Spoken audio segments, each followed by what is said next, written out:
Good morning, Boris. Good morning. Things have taken an unexpected turn, and it appears that we will be leaving today.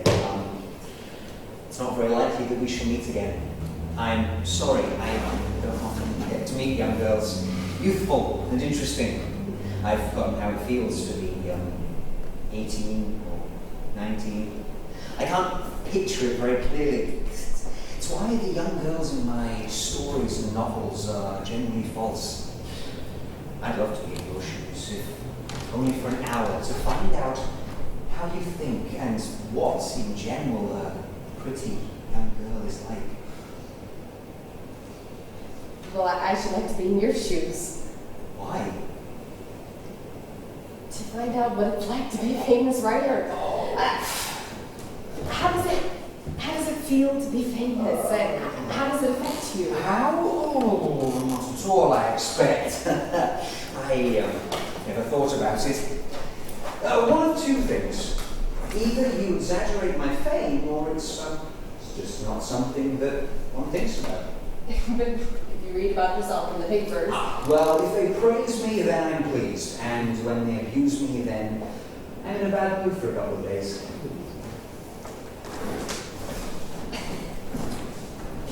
Oh my, what a wonderful world this is. If you only knew, people's destinies are so different. Most people barely make it through their dull, boring existences, all very much alike, all miserable. While others, like you, for example, one in a million. You're given a life that is brilliant, wonderful, full of meaning. You are fortunate. You talk of fame, of happiness, of some sort of brilliant, beautiful life, but all these fine words, if you will forgive me, are like sugar plums. I never eat. You are very young and very kind. Your life is beautiful. What's so beautiful about it? I must get to my writing directly. Excuse me. I haven't time to... You have stepped on my pet corn, as they say. And here I am getting excited. And what a cross. Well then, let's talk. We'll talk about my brilliant, beautiful life. Where shall we begin? There are such things as fixed ideas. When a man thinks day and night about the moon, for instance. I have such a moon. Day and night I am haunted by one single thought. I must write. I must write. I must. I have scarcely finished one novel when for some reason I have to start writing another one, and after that a third and then a fourth, and I write incessantly at a furious rate. I can't work any other way. What is so brilliant and beautiful about that, I ask you? Ha ha! What a preposterous life. Here I am, talking to you. I'm excited, yet not for a moment do I forget that my unfinished novel is waiting for me. I see that cloud. It looks like a grand piano. I think to myself, must remember to put that in a story somewhere, that a cloud floats by looking like a grand piano. There's a scent of heliotrope. Make a quick mental note. Cloying scent, widow's colour, used when describing a summer's evening. I lock up every word and phrase we utter in my literary storeroom. It may be useful. When I finish work, I hurry off to the theatre or go fishing. And there's where I ought to rest and forget. But no. A great heavy cannonball begins rolling around and around in my head. New subject for a story. And so once more I am told back to my desk to begin writing and writing again. It's always the same. I have no rest from myself. And I feel like I am consuming my own life for the sake of the honey I give to someone in a void. I despoil my finest flowers of their pollen, tear them up, trample their roots. Do you think that I'm mad? Do you think that my friends and relatives treat me as if I was saying, "What are you writing now? What are you going to present us with next?" It's always the same.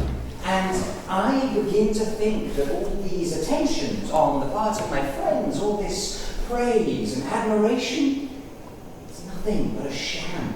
That they are deceiving me as one does an invalid. And I sometimes fear that they may at any time steal up from behind, seize me and carry me off like a Christian to a madhouse.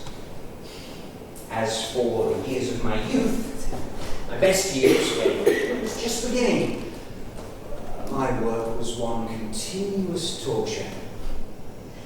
A minor writer, especially when he has no luck, feels clumsy or superfluous. He's nervous, overwrought. He can't resist hanging around people connected with literature and the arts. He's unnoticed, unrecognized, afraid to look anyone straight in the eye. Exactly like a man who has a passion for gambling but has no money.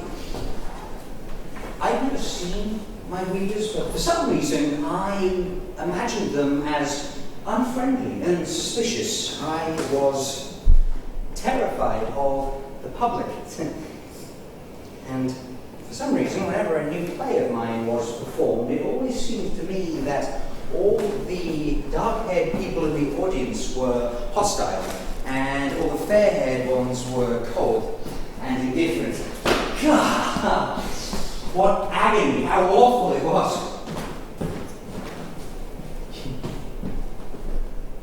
Well, surely the joy of inspiration and the very act of creation give you moments of exalted happiness.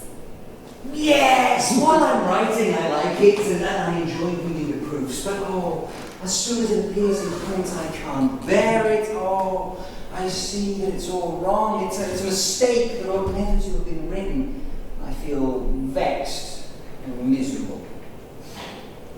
And then the public reads it, charming, clever, yes, charming, but it's a far cry from Tolstoy. Or, it's a fine thing, the Turgenev's fathers and sons was better. And so it will be, until my dying day, charming and clever. Charming and clever. And when I die, my friends will walk by my grave and say, "Here lies Trigorn." A good writer, but Turgenev was better.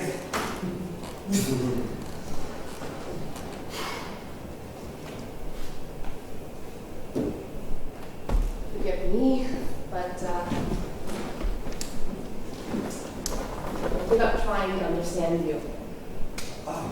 You're simply spoiled by success. What success? I never pleased myself. I don't like myself as a writer. And the worst of it is that I'm often in some sort of haze and don't understand what I'm writing about. I love the water here, the trees, the sky. I have a feeling for nature. It arouses in me a passionate, irresistible desire to write. But you see, I'm not just a landscape painter. I'm a citizen besides. I love my country and its people, and I feel that if I am a writer, well, then it is my duty to write about them, about their struggles, about their futures, about life and science and the rights of man and so on. So I write about everything. I'm hurried, driven from all sides. People get angry at me. I dash back and forth like a fox brought to bay by the hounds. And it seems to me that life and science keeps moving farther and farther ahead while I fall farther and farther behind, like a peasant who's missed a train. And in the end, I feel that I only know how to paint landscapes. And in all the rest, I'm false. False to the very marrow of my bones. You have neither the time nor the inclination to realize your own importance. You may be dissatisfied with yourself, but to others, you are a great and wonderful person. To be a writer like you, I would give my whole life to the people.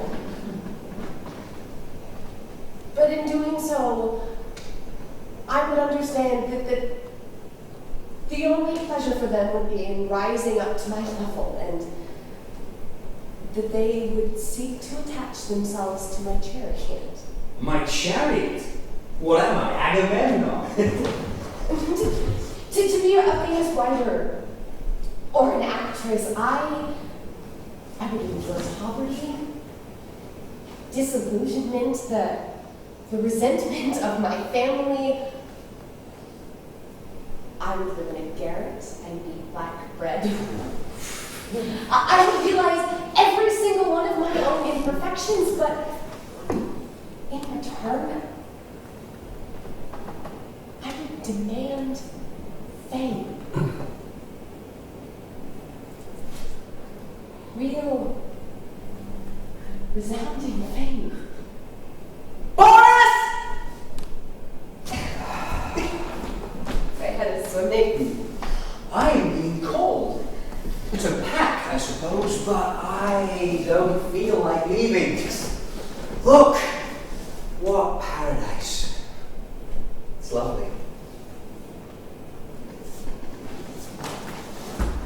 Do you see that little house over there with the garden on the other side of the lake? Yes.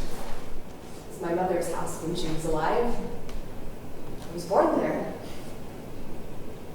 I've spent my whole life by this lake. I know every little island in it. It's lovely. Boris! Where are you? And, what is that? A seagull. What? Constantine shot it. A beautiful bird. I really don't want to go. Try to persuade Arcadia to stay.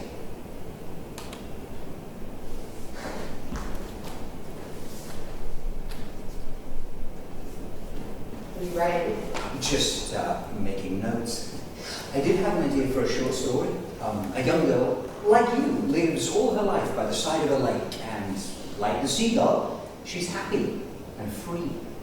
A man comes along by chance, and having nothing better to do, destroys her.